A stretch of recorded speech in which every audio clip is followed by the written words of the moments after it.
এটা হলো অযোধ্যার রাম মন্দিরের পাশে মা ভবানী দুর্গা মন্দির।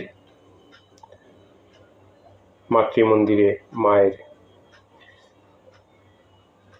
মূর্তি প্রতিষ্ঠা। পূজারী ঠাকুর সকল ভক্তদের কপালে টিপ পরিয়ে দিচ্ছেন। অনেকেই মন্দিরের ভিতর ঢুকছেন। কিছু কিছু এটা হচ্ছে সংকটমোচন শ্রী হনুমানজির মূর্তি। দেওয়ালের গায়ে খুব সুন্দর সুন্দর ছবি আঁকা রয়েছে, সুন্দর কারুকাজ।